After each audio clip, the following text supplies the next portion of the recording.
Hello दोस्तों, हम लोग एफएमसीजी सेक्टर को इस वीडियो में समझेंगे, जानेंगे यहाँ पर क्या हो रहा है। पिछले कुछ महीनों में आपने देखा होगा किस हिसाब से शेयर प्राइस गिरे हैं, चाहे वो मैरिको के शेयर प्राइस हो, हिंदुस्तान यूनिलीवर, गोदरेज, डाबर। तो उनके जो रिटर्न्स है बहुत नहीं रहे हैं, इनफैक्ट नेगेटिव रिटर्न्स रहे हैं। इस वीडियो में हम लोग बात करेंगे केस स्टडी के माध्यम से मैरिको के जो बिजनेस हैं उसके अपडेट के बारे में।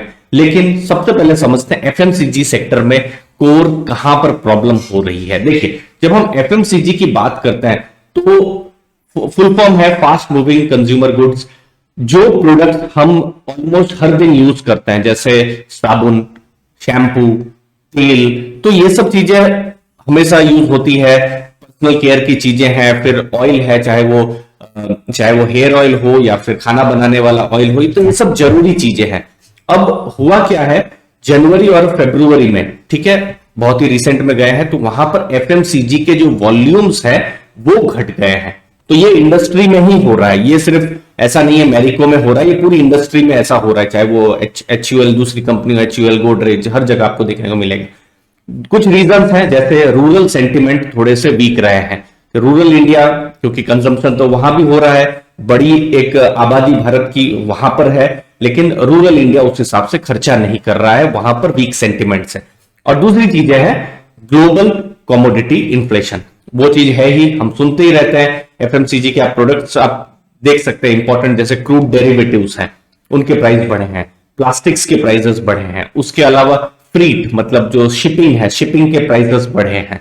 तो इन सब का फर्क पड़ा है और इन सब के कारण से एफएमसीजी मार्केट्स में बहुत ग्रोथ नहीं हुआ है। अब उसका जो असर है वो जो कस्टमर है, कंज्यूमर है, उनकी पॉकेट्स पर भी आ रहा है। जो जो वो कंज्यूम करते थे, समझ लीजिए एक बिस्किट को या फिर एक चिप्स को, जितना पहले कंज्यूम करते थे शायद अभी नहीं कर पा रहे हैं, क्योंकि दाम बढ़ गए हैं। कंपनियों ने भी ये जो रॉ मटेरियल के जो कॉस्ट बढ़े हैं उनको भी पास ऑन करने की कोशिश की है।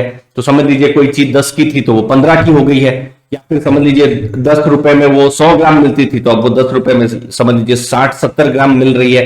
तो वो सब चीजें अभी हो रही है, तो कस्टमर के जो वॉलेट है वो भी हर्ट कर रहे हैं। और इन सब चीजों से अभी हम देख रहे हैं एफएमसीजी सेक्टर अभी फिलहाल एक स्ट्रेस से गुजर रहा है।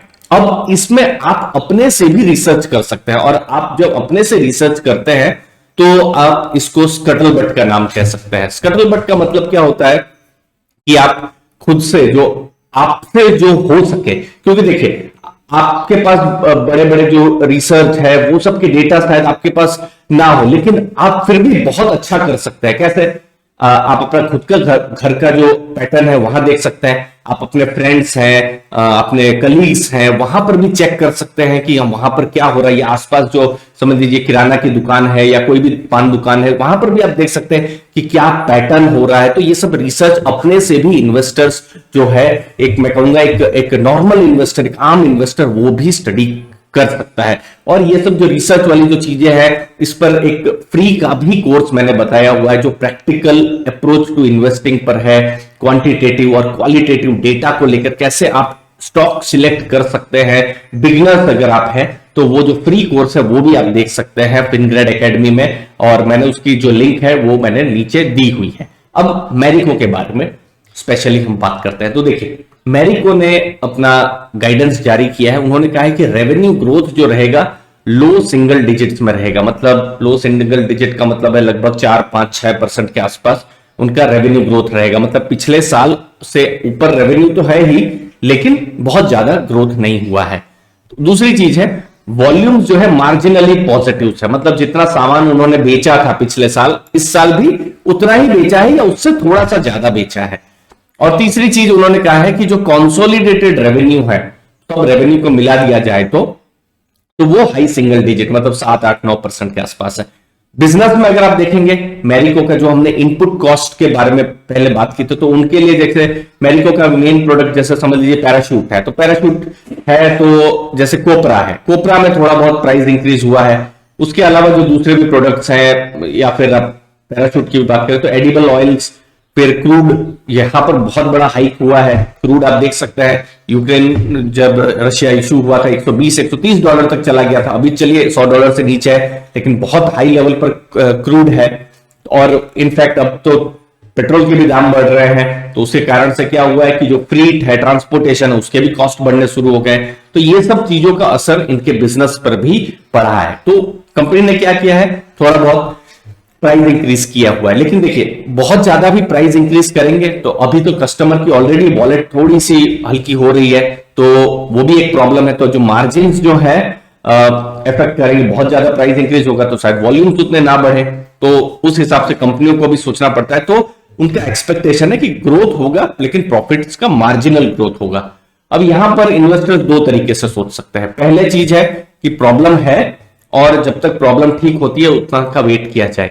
और दूसरा इन्वेस्टर ऐसा भी सोच सकता है कि नहीं, ये हमारे लिए कॉन्ट्रा अपॉर्चुनिटी है, स्टॉक नीचे जा रहा है, तकलीफ है, और इनफैक्ट तकलीफ रह भी सकती है अगले 6-9 महीनों में, लेकिन उस टाइम में शायद स्टॉक सस्ता हो। लेकिन जब चीजें सही हो जाए, जैसे क्रूड का प्राइस जो है फ्यूचर में अच्छा हो जाए, रूरल डिमांड अच्छी हो जाए, तो फिर इनको अच्छा खासा वॉल्यूम का फायदा मिल सकता है। तो अलग अलग थॉट प्रोसेस है। मैंने यहां पर ऐसे केस स्टडी आपको समझाने की कोशिश की है आपको कि किस हिसाब से यहां पर बिजनेस एफएमसीजी का जो है पॉजिटिव या नेगेटिव यहां पर हो रहा है। मुझे उम्मीद है इस केस स्टडी से आपको मदद मिली होगी।